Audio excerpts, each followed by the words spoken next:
C'est l'instant causerie de ce lundi matin avec sur ce plateau Antoine Adoukono. Bonjour. Bonjour, monsieur Gilles Christ. Merci de votre présence. Vous êtes acteur politique, membre du Bloc républicain. En face de vous, Firmin Soso, journaliste. Bonjour. Bonjour, cher Gilles Christ. Et puis à vos côtés, Latif Boni qui est notre collègue maison. Latif, merci de participer à la causerie de ce matin. Gilles Christ, merci aussi. Voilà. Et donc avec nos invités, nous allons parler de ce que on retient globalement de la 7e législature. Et ma première question va à votre endroit, monsieur Adoukono. Que gardez-vous globalement de la 7e législature? Merci beaucoup. Je crois que ça a été une législature qui a produit beaucoup de lois. De 2015 à septembre 2018, il y a eu 141 lois qui ont été votées. Et donc, en termes de quantité, c'est une législature qui a battu le record. Je note également que ce Parlement a été dirigé par un président qui a fait preuve d'expérience. Parce que vous savez que l'Assemblée nationale est dirigée suivant un règlement intérieur qui ne saurait être violé, parce que faisant bien sûr du bloc constitutionnel, et à ma connaissance, aucun recours à la Cour constitutionnelle n'a été fait, parce que certainement le président de l'Assemblée nationale, dans sa gestion, n'aurait pas respecté le règlement intérieur de l'Assemblée nationale. Je crois également que dans les débats en plénière, je n'ai pas vu que ce soit un député de la mouvance ou de l'opposition porter des invectives envers le président, comme si le président avait un parti pris. Donc, alors que nous savons bien sûr que le président Ngouéhi fait partie de la majorité présidentielle. Donc, il a fait preuve de beaucoup de sagesse dans sa gestion. Et donc, globalement, je note quand même que c'est un Parlement à qui il faut décerner un grand satisfecit. Un Parlement qui a osé toucher les tests fondamentaux en ce qui concerne notre système partisan, Justement. Bien sûr pour relancer le Bénin sur le rail. On va revenir à ces différents tests tout à l'heure en détail. Firmin Soso, un Parlement qui a marqué l'histoire sociopolitique du Bénin. Oui, il faut retenir que c'est un Parlement qui a marqué vraiment l'histoire sociopolitique du Bénin, comme vous venez de le dire. Un Parlement qui s'est consacré au vote des lois qui peuvent nous permettre d'évoluer. En ce qui concerne les réformes, vous savez, le Bénin est à l'aide des réformes structurantes qui peuvent nous permettre d'amorcer un réel développement. Et le Parlement a joué sa partition. On n'a pas connu ce qu'on a l'habitude de voir depuis un certain temps, pour ne pas dire une certaine année, où c'est la politique politicienne, c'est la politique des intérêts. Aujourd'hui, tout le regard de la majorité des parlementaires est tourné vers un seul endroit, c'est-à-dire là où il faut trouver l'intérêt du peuple. Voilà, justement, d'accord. Latif Boni, même question aussi. Oui, globalement, je pense que le Bénin peut-être un jour, aujourd'hui, on le reconnaît pas, on ne le voit pas. Juste, mais un jour, le Bénin saura ce qu'a été ce Parlement, un Parlement qui nous a permis de traverser pas mal de grandes choses, pas mal de grands moments aussi. Souvenez-vous, quand ce Parlement démarrait sa mandature, c'était un moment de doute pour les Béninois, un moment d'incertitude pour les Béninois qui doutaient sur comment en fait faire la transition Boni Yayi, nouveau président, nouveau régime, pour ne pas dire Boni Yayi, Talon. Cette transition-là, cette tension pour ceux qui en tout cas observaient et étaient dans le peuple, on savait que pratiquement, on était à bord de la déchirure avec la résurgence des éléments régionalistes et autres. Je pense que l'élection de Adrien Ngouédi, l'installation de cette 7e mandature en 2015, nous a permis de traverser cette zone de turbulence là psychologique au niveau donc de la population. Ça, c'est quelque chose de fondamental qu'on a eu parce que le Parlement avait la coloration qu'il a aujourd'hui, ce Parlement-là. Ça, c'est la première chose. La deuxième chose, je pense que nous avons assisté à un temps parlementaire qui a été le premier dans ce que je vais appeler la première ère de la pleine force en fait des réseaux sociaux. On suivait exactement, intégralement ce qui se passait à l'intérieur du Parlement, dans les coulisses, par les fenêtres donc des réseaux sociaux, WhatsApp, Facebook et autres. Donc je pense que avoir cet outil-là à la disposition de la population, des gens qui sont, on va dire, cultivés et qui ne le sont pas, avoir cet outil-là en leur main et finalement avoir l'image d'un Parlement comme nous l'avons là, c'est que le Parlement avait une certaine qualité. Au-delà, il y a eu le troisième mouvement, la troisième grande chose, c'est vouloir réformer, être d'accord sur les réformes, les grands changements, pouvoir les opérer au niveau législatif. Ça, si vous n'avez pas un Parlement d'une qualité extraordinaire, vous ne faites pas ça, fini et être encore debout comme nous le sommes. Et nous sommes debout. C'est vrai que c'est dur. Il y a des petites fissures. Il y a des questionnements. On s'interroge sur la qualité même de ce qu'on a fait. Mais c'est grand ce qu'on avait à faire. Opérer les changements surtout au niveau politique. Je pense que notre Parlement a de la qualité. C'est pourquoi nous sommes encore debout. Et justement, on évoque donc la réforme du système partisan. Vous avez commencé par le dire, M. Adou Konou. Le président de l'Assemblée nationale, lors du discours d'investiture du président de la République, l'a dit, il faut réformer le système partisan. Lors de son discours d'installation également du Parlement, il a dit, aujourd'hui, est-ce qu'on peut se satisfaire de ce que cette réforme a été menée à bien? Oui, je pense que moi, personnellement, en tant qu'homme politique, je suis totalement satisfait parce que il y a un exposé des motifs qui ont conduit à la réforme. On n'a pas décidé de réformer pour réformer. On est parti d'un certain nombre de constats par rapport à la vie partisane au Bénin. Vous savez, je ne vous apprends rien pour vous dire que nous n'avons que, à part quelques partis qui sont des partis régionaux, ethniques, les autres sont des partis politiques récépissés. C'est-à-dire? Oui, c'est des partis qui sont dans les cartables. C'est peut-être le président seul qui monte sur WhatsApp pour animer la vie du parti. Et puis ça s'arrête là. C'est des partis qui n'ont pas de militants et qui donc ne peuvent pas poser les vrais problèmes du pays en leur sein et trouver des solutions. Et vous savez, l'une des fonctions fondamentales d'un parti politique, c'est la fonction de représentation. C'est-à-dire que ce sont les partis politiques qui fournissent le personnel politique et même administratif, technique parfois, au pays. Et si ce cadre dans lequel on doit pouvoir sortir ceux qui doivent gérer le pays est un cadre qui est voué à la désinvolture, vous imaginez les risques pour le pays même. Et c'est pour ça les hommes politiques, à l'unanimité presque, s'entendent qu'il faut revoir la formule. Il faut revoir la formule. Et vous l'avez souligné tout à l'heure, le président de l'Assemblée nationale en a fait un cheval de bataille. Il s'est fait que le président Talon est dans la même logique. Oui. Et vous voyez, ça a été très vite.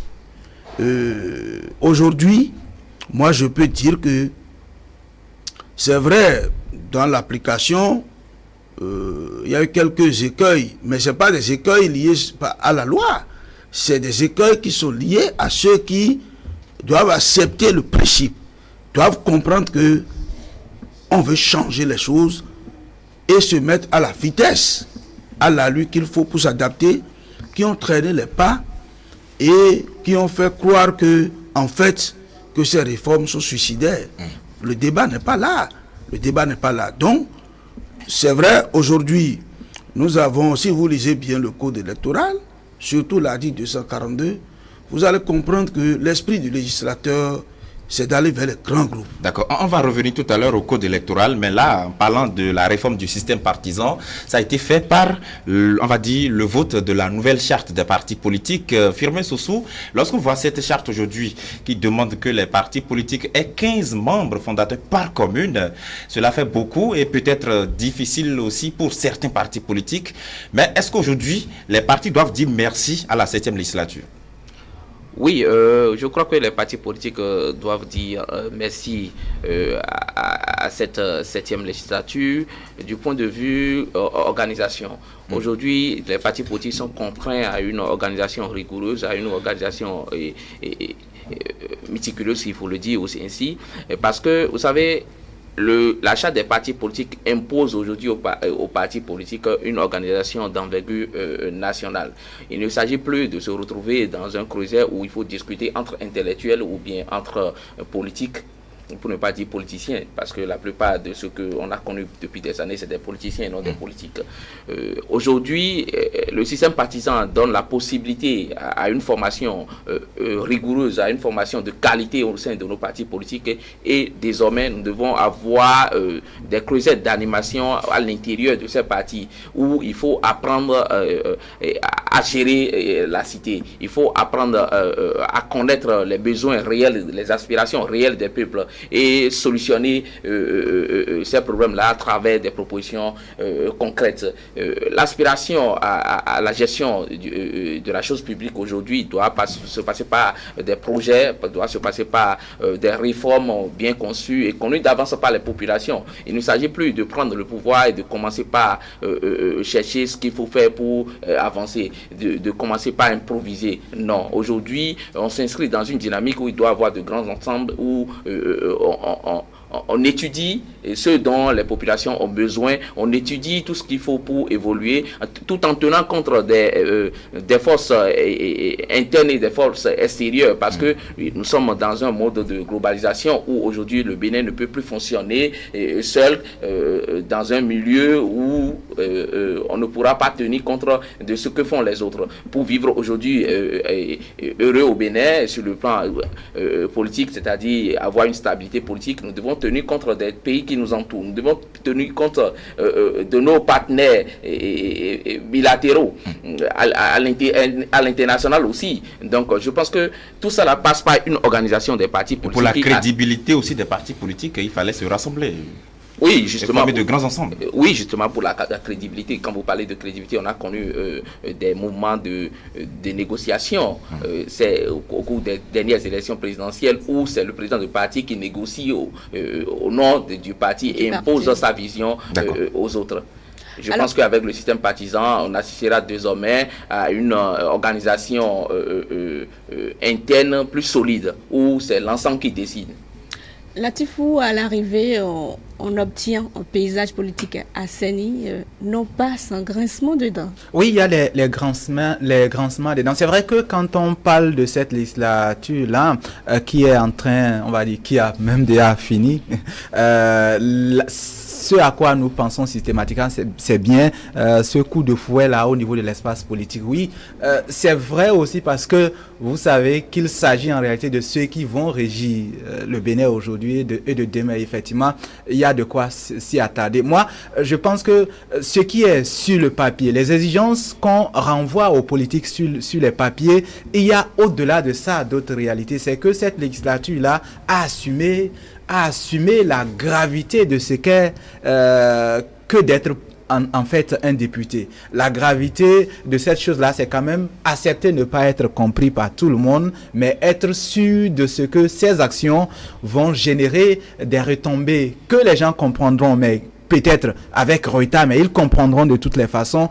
Être sûr aussi à un moment donné, ou plutôt accepter d'être accusé à un moment donné de pactiser, même si ce n'est pas le cas, le pouvoir en place, mais l'accepter en attendant que les gens finissent par comprendre. Je pense que cette attitude de la législature en place est quand même quelque chose de fondamental, parce que ça nous renvoie aussi une des fausses images que nous avons de la politique, à savoir que c'est un monde gentil, c'est comme la royauté, on regarde, voilà, après la famille Latifou, quelle est la famille qui va succéder au Parlement? Oui, c'est la famille Gilles. Non, c'est des coups bas, c'est la politique, c'est des stratégies, on terrasse les uns pour pouvoir ériger les autres, que les gens se rappellent donc que à un moment donné, François Hollande en France a été un président, on va dire, socialiste, mais pas défaut. Quand lieu et place, il y avait quelqu'un, mais qui s'est fait que, à la veille, la personne s'est retrouvée dans les jupons d'une dame. Et que, voilà,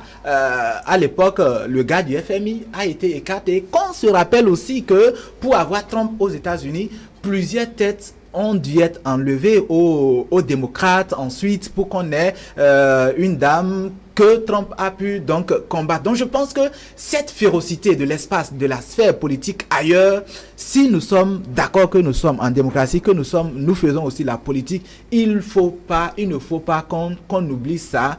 Il faut qu'on accepte que pour transformer, on accepte que pour voir notre espace transmuter, il faut des perdants. Rappelons-nous 90, on en est si fiers 90 oui, bien que sûr, on oublie, on va dire les victimes de 90. Les anciens présidents ont tout simplement, pour la plupart, ils ont été conduits donc avec la loi, pour des limites d'âge, alors même que ailleurs des gens de 80 et même plus gouvernent bien. Les gens n'en ont pas fait trop de problèmes. Ils ont accepté parce qu'il fallait avancer. Au-delà même de ceux-là qui ont été conduits par le biais de l'élément législatif en termes d'âge, il y a eu d'autres encore qui ont été conduits. Même le président Mathieu Kérékou l'a dit plus tard. On a fait la constitution. Pour moi, je l'ai compris, mais j'ai accepté de jouer le jeu. Il faut à un moment donné que les perdants d'aujourd'hui ferme les yeux pour que la société avance, quitte à ce que, par le biais de la politique, par le biais des stratégies qui se rattrapent plus tard. Et donc, je me résume, cette législature-là a été au-delà de cette naïveté, fausse naïveté que nous voulons imposer au champ politique.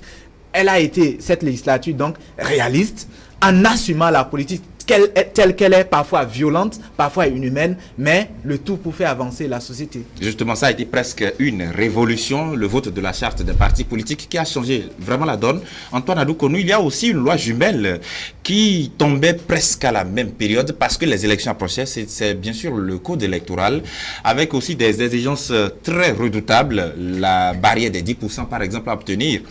Avant de pouvoir avoir un siège à l'Assemblée nationale en tant que parti politique, il y a aussi la caution qui a été rehaussée considérablement. Ce sont autant de mesures qui ont été prises aussi par la 7e législature, mais pas très aussi unanimes. Oui, ce n'est pas... Est-ce qu'en fait, ce n'est pas l'unanimité qui est le problème? C'est le mal qui est en train d'être espié qu'il faut voir. On n'est pas en train de faire la loi pour que tout le monde soit d'accord. Mais je vous ai dit que on a un problème et nous, les acteurs politiques, nous en sommes tous conscients que 300 partis politiques, 400 partis politiques, pour un petit pays comme le Bénin, que ça ne va pas. Mais il n'y avait pas la volonté politique d'exorciser le mal. Chacun dit que c'est mauvais, mais tout le monde était prêt pour être chef de parti. Le problème au Bénin, c'est ça. Tout le monde est d'accord pour les réformes, mais pourvu que personne ne soit réformé. Ça, c'est le Béninois. Oui, il faut lutter contre la corruption, mais que l'intérêt de personne ne soit touché. Vouloir une chose et en même temps son contraire. Donc, tout le monde est d'accord que le système partisan est fragile, mais personne n'était prêt politiquement à dire, bon, mettons-nous ensemble. On s'inscrit dans les alliances à la veille des élections, juste pour gagner la bataille, mais une fois les élections terminées, chacun les alliances se défend, on va à l'Assemblée nationale, on se reconnaît en tant qu'individu et on commence par faire de la surenchère au pouvoir. Et vous êtes dans le pays, tout le monde sait qu'à l'Assemblée nationale, c'est les coulisses, c'est l'argent, on entend tout. Et pour en finir ou tenter d'en finir, bon, le législateur a estimé que, bon, comme il n'y a pas la volonté politique, il faut mettre maintenant la loi pour contraindre les gens. Et C'est ça qui explique tout ce qui a été fait au niveau de la charte des partis politiques pour passer de 10 membres fondateurs par département à 15 membres par commune, histoire d'avoir des grands groupes. Mais vous savez, avoir aussi 15 membres par commune, c'est très facile. Et on a estimé, bon, pour que les gens au-delà de 15 membres par commune, il faut mettre des règles dans le code électoral pour que il ne s'agira plus seulement d'avoir de partis politiques pour aller enlever des sièges, pour aller à l'Assemblée nationale, mais il faut mettre aussi des contraintes supplémentaires.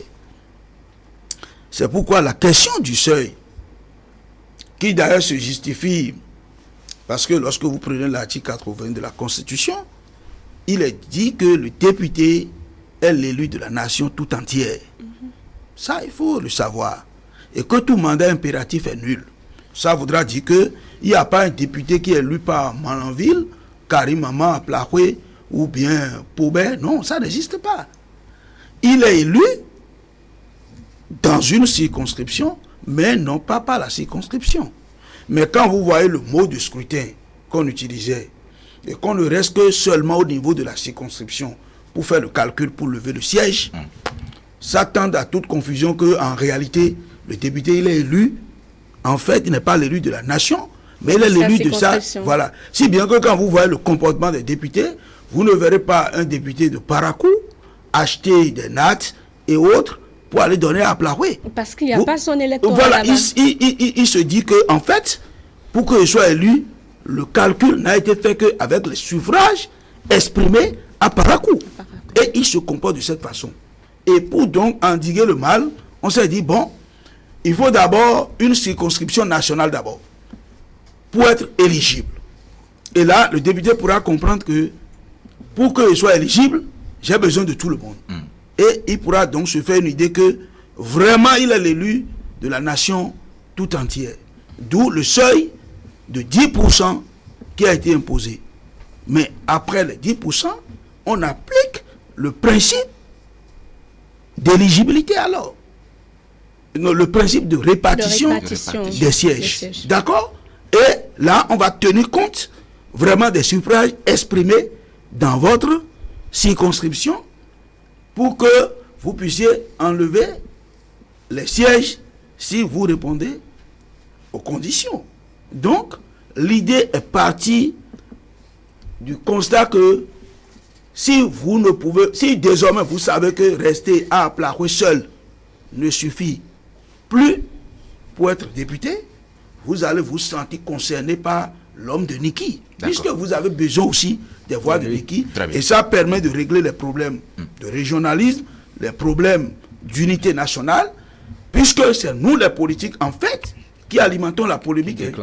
L'homme du Nord n'a jamais dit qu'il est différent de l'homme du Sud, mais c'est pour avoir les suffrages que nous nous enfonçons le clou pour montrer que non, moi je suis d'Abomey, je suis votre fils, lui il est du Nord, il n'est pas votre fils. Mais si désormais on a besoin de tous les suffrages, je pense que le langage va changer. Et malheureusement, on n'a pas pu, une petite réaction par rapport à l'aspect, on va dire, consensus dans un grand mal à résoudre. En réalité, non. Je vous ramène juste l'image d'une gangrène sur une partie de votre corps. Imaginons par exemple un pied infecté. Effectivement, c'est un grand mal diagnostiqué par tous les docteurs, si vous voulez. Comme c'est le cas pour faire le parallélisme d'image au niveau de notre politique, tout le monde, tous les acteurs, en fait même ceux qui crient aujourd'hui au scandale législatif, aujourd'hui étaient d'accord qu'il fallait faire quelque chose. Oui, c'est comme le pied.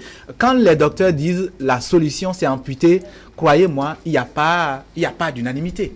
Le mal, c'est-à-dire celui qui porte le mal est le premier à tempester. Mais pourtant, pour la suivi, il faut faire du mal en réalité. Non, je pense que aujourd'hui, effectivement, il ne pouvait pas avoir d'unanimité parce que pour réparer, forcément, il fallait faire des douloureux. Il fallait en fait infliger des douloureuses, on va dire, de douloureux remèdes, et c'est ce qui s'est passé. L'unanimité ne pouvait pas avoir lieu pour réparer un grand mal, celui-là surtout politique, parce que ce qu'il fallait, on va dire, ranger, c'est en réalité eux-mêmes qui devaient prendre les initiatives. C'est eux qui, quand ils tempestent, on les écoute. S'il s'agissait par exemple de faire, on va dire, le ménage dans le monde législatif, dans le monde éducatif, enseignant et autres, ils vont crier, mais personne n'entendra, parce que de toutes les façons, ils ne sont pas au devant de la scène. Oui. Puisque à l'origine, toute loi qui est votée exclut toujours.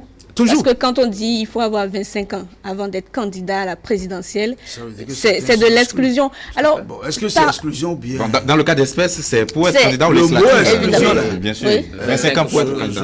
Très bien, d'accord. Alors, vous n'êtes pas d'accord, mais c'est ça. On va ramener justement la balle à terre. Firmin Sossou, sur cette loi-là liée au code électoral, enfin, la loi portant code électoral désormais en vigueur, c'est un grand sacrifice, si tant que ça, pour les partis politiques? Oui, on dirait que c'est un sacrifice en ce sens où les gens avaient beaucoup d'intérêt. Vous savez, aujourd'hui, avec le code électoral, il y a une nouvelle organisation au niveau, qui s'impose aux partis politiques. Et vous savez, c'est plusieurs articles. Et c'est le moment aux gens de prendre vraiment le temps à lire, de disséquer et de voir comment il faut faire une mise en application au sein de leur parti. De voir les obstacles ou bien les pièges qui sont contenus dans ce code, pour que aux prochaines élections on n'assiste pas à d'autres polémiques, au discours que nous avons entendu ici par là. Vous savez, on a fait l'expérience des élections législatives tout récemment. Bientôt c'est l'expérience des élections communales et locales. Ouais. Et quand il s'agit des élections communales et locales, c'est une élection aussi de proximité. Vous savez, il faut être élu d'abord conseiller communal avant d'envisager d'être maire. Et le jeu se fait au niveau de l'arrondissement, où il y a des arrondissements qui ont jusqu'à 2 conseillers. Vous savez, on va choisir après le CA. Et avec le code, l'actuel code, il faut étudier tout ce qu'il y a comme exigence, pour voir comment s'organiser pour qu'il n'y ait pas de recours comme on a connu par le passé. Et s'il devrait y avoir de recours, je pense qu'avec les nouvelles dispositions, ce serait un peu plus corsé, parce que aujourd'hui, on a des partis qui vont quand même essayer de compétir au plan national et non comme cela se faisait. Parce que, il ne faut pas l'oublier, les gens parlent aujourd'hui de députés, c'est parce que le chef de l'État veut avoir tel nombre de députés ou autres. Après, ce serait désormais les maires. Et c'est quand ils seront surpris de l'organisation des 2 partis, par exemple, qui ont déjà fait l'expérience des législatives, qui vont commencer par crier. Il faut déjà s'organiser. Et je crois que dès maintenant, oui. Avec le système partisan, nous sommes on a l'impression que ça surprend généralement. Ça surprend généralement. On a vu avec les élections récentes que on a été surpris de voir partout, que, ben oui, justement. Et le code électoral fait partie des tests aujourd'hui qui révolutionnent la vie politique de notre parti et de notre pays. Et je crois que d'ici quelques années, d'autres pays de la sous-région vont faire vraiment la démarche de solliciter l'expertise de nos parlementaires pour savoir réellement comment faire pour quand même évoluer en ce qui concerne les réformes au sein de leur parti politique. Et il y a quelque chose dont on ne parlait pas vraiment avant, le quitus fiscal. On a vu avec ces élections que les gens devaient vraiment aux caisses de l'État. Ça s'inscrit toujours dans la moralisation de la vie publique. Vous savez, les politiques que nous sommes, y compris moi-même, parfois nous n'aimons pas notre pays. Vous savez que c'est le législateur qui consent l'impôt. C'est le député qui dit par exemple ce que ETD doit payer comme impôt. Et si vous ne le faites pas, c'est le législateur qui a mis les tests en place pour que vous soyez contraints par l'administration fiscale à payer, dans le cas échéant, à fermer.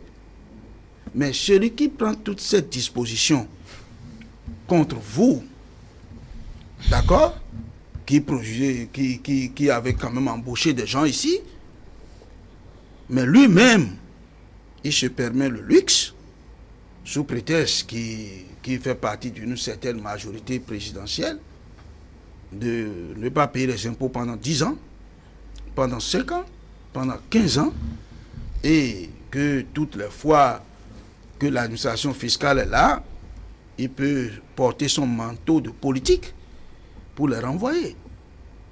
Et vous pensez que cela sort de la normale? Ça ne sort pas de la normale. Et aujourd'hui, la volonté politique du chef de l'État est là, la volonté politique de sa majorité à l'Assemblée nationale est là. On a profité pour dire non, si vous voulez vraiment gérer ce pays au Parlement, mettez-vous à jour vis-à-vis de l'administration fiscale et le jeu à jouer. Et vous avez vu, bonjour, les dégâts. Oui. Là aussi, on a encore crié au scandale. Hein. Voilà, non, c'est pourquoi je vous ai dit tout à l'heure que moi, je ne fais pas l'amalgame entre la loi et sa mise en œuvre. Ce n'est pas parce que vous avez des difficultés par rapport à la loi que, ipso facto, on dit que la loi elle est mauvaise. Non, d'autres sont en train de franchir le pas par rapport à cette loi-là. On dit il faut être à l'heure ici, à la télé, à 6 heures. Ce n'est pas parce que vous ne pouvez pas vous réveiller chez vous là et venir là que vous allez dire non, changer l'heure. Non. On ne peut pas tenir compte de vous seul pour changer l'heure. Très bien. Donc, justement, la loi a un caractère général, impersonnel. On n'a pas fait la loi pour dire que, vous savez, peut-être, moi-même j'ai eu mon quitus fiscal, hein, et je sais les difficultés que nous avons eues. Le processus ne sait pas si vous êtes mouvancier ou vous êtes opposant. Hein. Le processus, il est le même pour tout le monde. Vous avez appris Boniface Yahweh-Toumé qui a dû payer des impôts au nom de quelqu'un d'autre, juste pour avoir le quitus, après qu'il peut normaliser. Mais il est du BNP.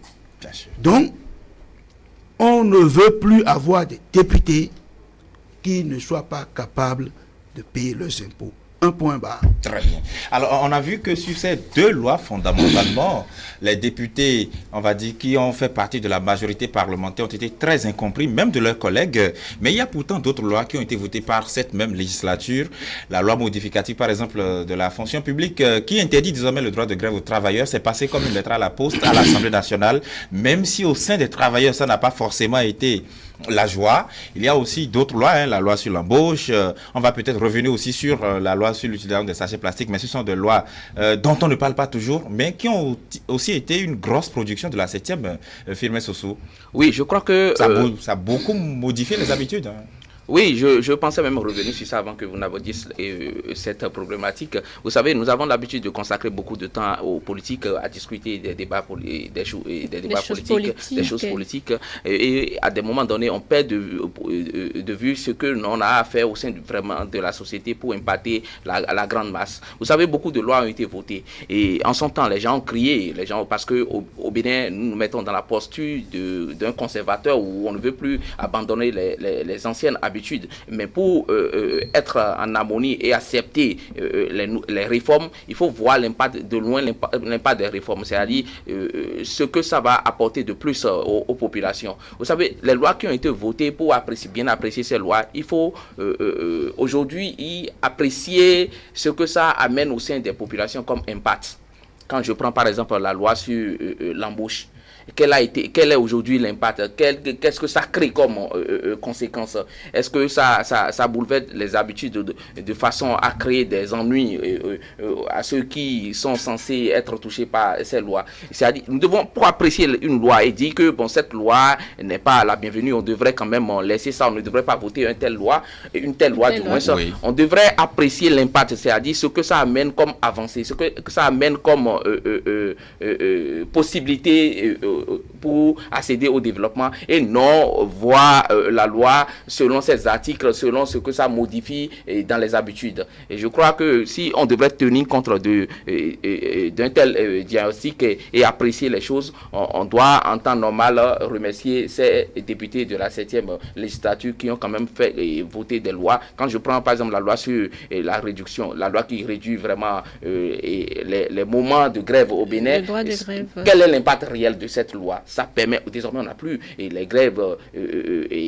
perlées ici par là, où tout le temps, on gongonne tout le temps, on met en cause ce qui se fait au niveau de l'administration. Non, aujourd'hui, le citoyen, quand il va au boulot, l'administrateur, quand il va au boulot, il est concentré, il sait qu'il n'a plus le temps pour les grèves. S'il y a des choses à remettre en cause, il y a son supérieur hiérarchique qui doit contacter, il y a des lettres de remonter. Il y a beaucoup de canaux à utiliser aujourd'hui pour exprimer son mécontentement et non se mettre tout le temps dans la rue. Et je crois que cette loi, déjà, à partir de cette loi, on peut constater des avancées, on peut constater que la société évolue.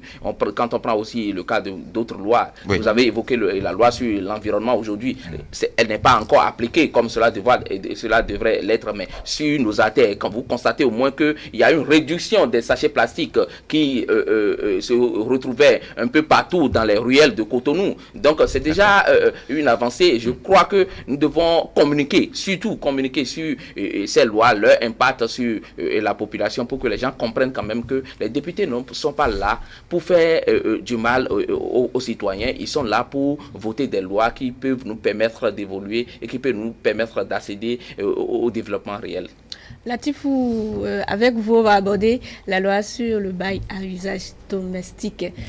Cette loi qui réduit désormais la caution à 3 mois, un soulagement, oui. Oui, un soulagement pour ceux qui, au moins une fois, ont essayé ce qu'on appelle location, si vous voulez, effectivement, location de chambre à Cotonou, bien évidemment, mais à Cotonou, comme d'ailleurs partout ailleurs, parce que le Béninois, il est le même stade que les difficultés que les gens ont, étudiants, je pense d'abord à eux, que ces jeunes ont à s'abriter à Bomé-Calavi, les gens d'ici qui sont à Parakou par exemple et les gens des zones reculées du septentrion qui sont à Parakou pour des raisons d'études éprouvent les mêmes difficultés. C'est-à-dire le Bénin, c'est le Bénin, les réalités béninoises sont les mêmes. À savoir que pour le cas précis donc des locations, c'est que vous êtes là, un jour on toque pour vous dire que les réalités et engagements au niveau financier ont changé au niveau de votre chambre. C'est à prendre ou à laisser. C'est lui qui a construit sa chambre et donc que vous passez de 15 000 peut-être à 20 000 et que c'est pas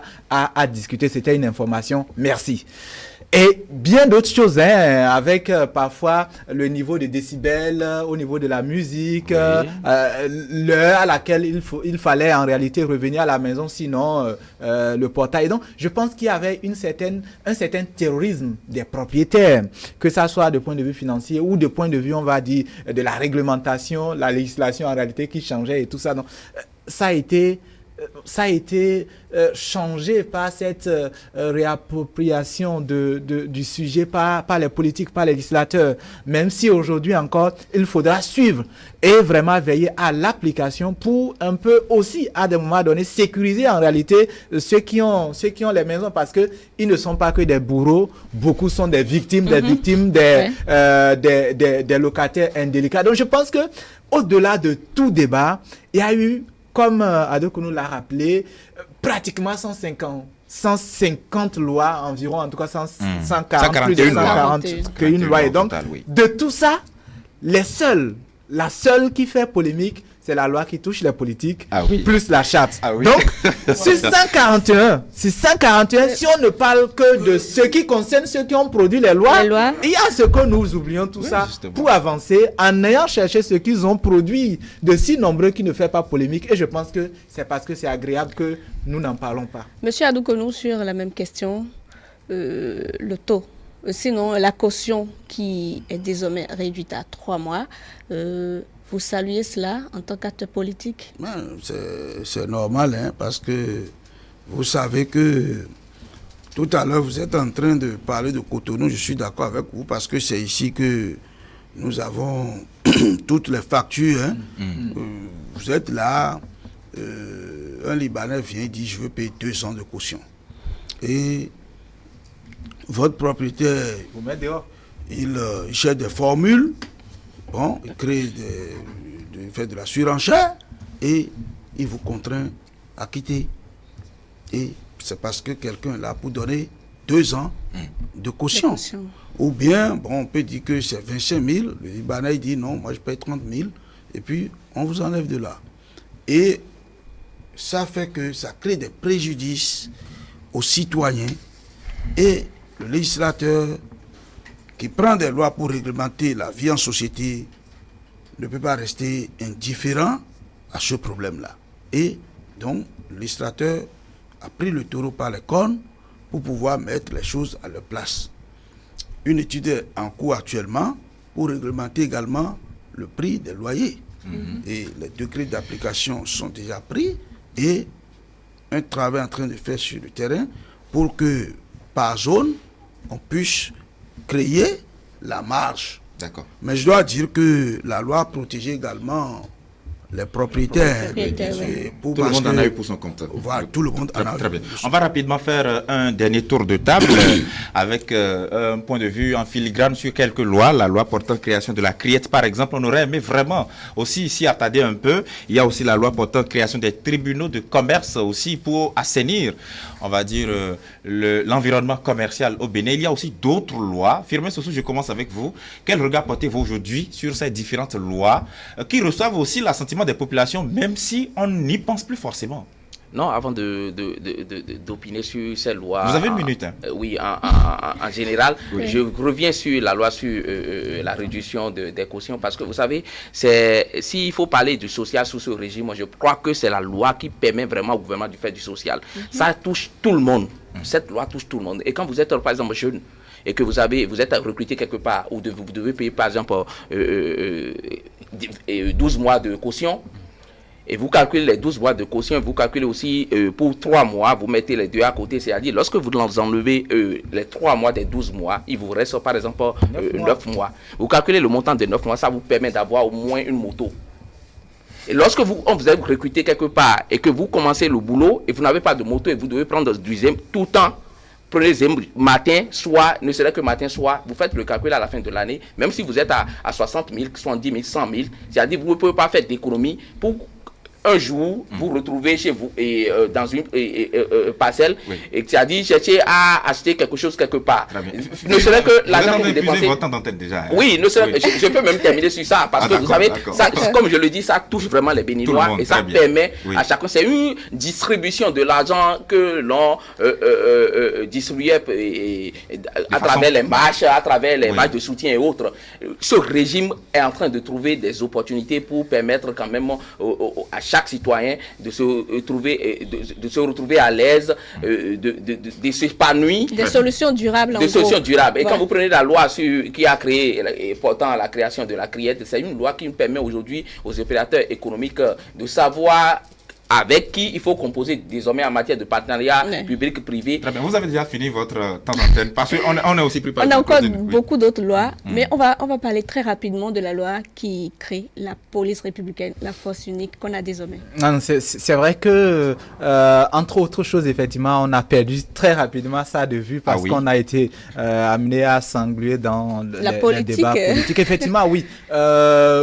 Pas pour entrer dans le fond de l'organisation et de l'efficacité, mais tout simplement que vous savez, vous et moi savons que au niveau donc de la gendarmerie d'alors, il y avait un problème d'effectifs et qu'au niveau aussi de la police régulière d'alors, il y avait aussi un sérieux manque d'effectifs. Et donc, j'allais dire, ce rassemblement en réalité des éléments pour ramener ça à un seul corps, me semble-t-il en tout cas, a permis à la police et à la gendarmerie devenue donc police républicaine d'avoir une certaine couverture intégrale un peu plus efficace que par le passé. Par réalisme, je pense que c'est une loi qui a permis en fait au Bénin de rattraper son gros retard en termes d'effectifs par population, donc au niveau de la police. Monsieur Adoukonou, sur la même question. Oui, je pense que C'est vrai, je ne suis pas militaire. Vous pourrez aussi revenir sur d'autres lois qui vous viennent à l'esprit, mais tout ça en une minute. Mais je pense qu'il y a eu des études préalables qui ont été confiées au haut commandement militaire. Donc, le président de la République a eu l'idée, mais il n'est pas allé par la dictature. On a créé une commission où le haut commandement militaire a fait des études. Et s'ils sont parvenus à cette formule, je pense que c'est parce qu'ils estiment que c'est ce qu'il faut pour le pays. Puisqu'ils sont eux-mêmes les acteurs, les généraux. Et ils ont pu comprendre que en mettant les forces là ensemble, il y aura plus d'efficacité. Donc, ce n'est pas moi, un naïf du domaine, qui va contester pour dire que ce n'est pas bon, ce n'est pas mauvais. Non. Mais je dis que en matière de loi, rien n'est figé. La loi peut être amendée, abrogée. Il y a tout un cycle de vie d'une loi. Donc, si on vote une loi, nous allons faire l'expérience. S'il y a des écueils, on va les relever. Donc, il n'est pas question, une fois qu'on vote la loi, les opposants vont dire, vous voyez, ça là, c'est ça, c'est ça, c'est ça. Non. Ne nous mettons pas dans cette logique-là. La loi est là, on a créé la police républicaine, nous sommes en train de faire l'expérience. Pour le moment, je pense qu'on ne se plaint pas. Mais si, entre-temps, il arrivait qu'on peut harmoniser un certain nombre de choses, c'est encore possible à travers la loi.